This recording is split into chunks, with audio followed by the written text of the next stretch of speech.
ñoo ngi ci au terme de cette tournée bu ñaari fan démb mardi ak tey mercredi ñoo ngi nii fii ci Bakel après toute une journée de travail. D'abord ñu sant yàlla bu baax bi ñu gërëmee donc maire ak acteurs yi ñu accueillir ensuite ne que travaux yi am na ay résultats yoo xam ne presque dafa dépassé li ñu njortoon ci wàllu d'abord piste rurale ak désenclavement. Tournée bi permettre nañu lancer programme spécial de désenclavement bi nga xam ne mi ngi consacré ñaari département yi pour un total de 260 kilomètres de piste. yaakaar naa 260 kilomètres de piste fu ñu ko dugal ci département Bakel ak département Kidiri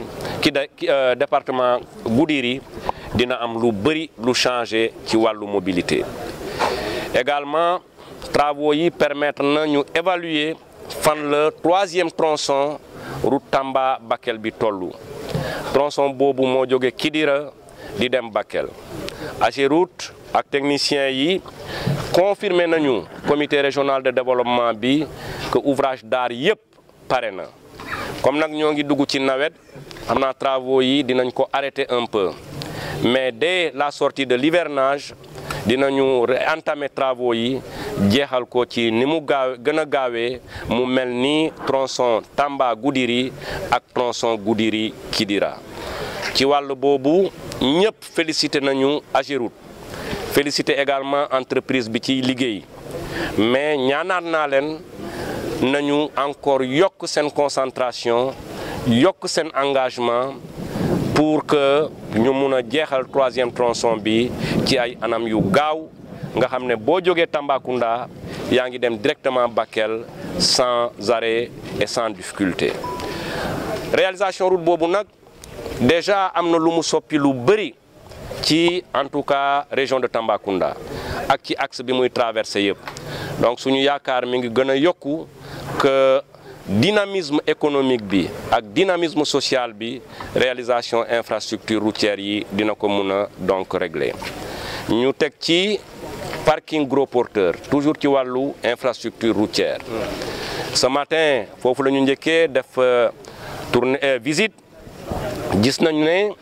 que le niveau d'avancement des travaux est très acceptable parce que déjà def nañu mur bi yëpp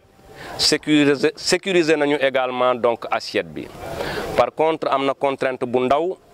ci biir assiette bi camion yu bëri yi nga xam ne donc Mali la ñu jëm ñoo ngi gaare foofu compte tenu contexte bi ñu nekk. loolu nag mi ngi bloqué tuuti travaux AGEROUTE yi ci wàllu terrassement bi ak wàllu yeneen commodité yi. Alors bi ñu analyser loolu ba pare teg nañu en place benn comité local ñu dénk ko sous-préfet bu Kidira mu am maire de Kidira ak maire de Bélé plus waa AGEROUTE ak keneen képp koo xam ne sa participation dina dimbale comité bi notamment transporteurs yi ak borom camion yi. Alors donc dinañu war a xool rapidement benn place à côté bu amul benn jafe-jafe ñu waxtaan ci ak camionneurs yi mun a déplacer seen camion libérer air bi ñu war a terrasser ensuite AGEROUTE liggéey rapidement terrassement yi ak yeneen commodité yi pour que véritablement parking gros porteur bi pare. ci wàllu boobu nag déjà félicité naa monsieur le maire de Kidira mais maa ngi félicité particulièrement le maire de Bélé parce que ci biir journée bi mu ne ma gouverneur ci recherche de solution bi man am naa benn espace bu soriwul noonu fi camion yi nekk mun naa ko mettre à la disposition de l'AGEROUTE et du comité ñu mun a jàllale camion yi ci jàmm foofu libérer espace bi donc ñi ko war a liggéey ko parking bi pare donc mun a fonctionnel. Vraiment ci wàllu en tout cas infrastructure routière yi visite bi nekk na un grand bond pour les deux départements de Bakel et de Goudiri. Deuxième axe bi moo nekkoon l'électrification rurale. D'abord exposé yi wane na que Tambacounda ci wàllu ñaari département yi dina am 70 villages yu ñu électrifié par le PUDC ci cadre 2000 villages à électrifier. Vraiment 70 villages bu ñu ko yokkee ci li ñu am dinañu def ay jéego ci wàllu accès à l'énergie dans ces 2 départements. loolu it PUDC à travers ki ko toogal fii leeral na ko wax nañu que entreprise yi ko war a def jël nañ leen ba pare des na rek ñu démarrer travaux yi loolu aussi yokk suñu accès à l'énergie. De même que centrale solaire yi nga xam ne PUDC defoon na ko dans la phase 1 heure bi ñu jox ko Senelec laaj naa leen ñu dawal lu gën a gaaw pour seen mise en œuvre nga xam ne population yi ku ci bëgg abonné wu nga dem ci structure yi wala nit ñi fekk la sa dëkk nga abonné wu nga mun a disposer de l'énergie donc sa àddina mun a changer avec l'arrivée de l'énergie. mu des dernier point bi mooy problème ndox mi boobu nag moo ñu gën a jëlal temps ci travaux yi et c'est normal vu la sensibilité de la question de l'accès à l'eau. ci wàllu boobu d'abord demandé woon naa waa OFOR ñu ñëw fekkee tournée bi seen responsable yaa ngi woon fii waa SOGES également ñu ngi woon fii ak waa brigade régionale division régionale de l'hydraulique de Tambacounda. ku nekk def na exposé am acteurs yi comprendre nañu lu bëri lu ñu comprendre lu woon. maa ngi leen doon ne période yooyu bi nit ñi di yëngu population yi maa ne woon sous-préfet yi ak préfet yi que yoon la ñoom ñu jàpp ne SOGES mooy l'unique responsable mais naxante leen ak ñoom ba yàlla indi ñu suñu jaaree fi ñu war a jaar jox leen information yépp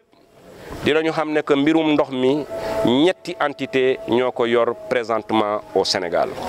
C'est vrai ministère d'abord en tant que tutelle OFOR bi nga xam ne moom moo war a def réalisation ak ouvrage yi ak SOGES bi nga xam ne moom moo yor exploitation ak gestion.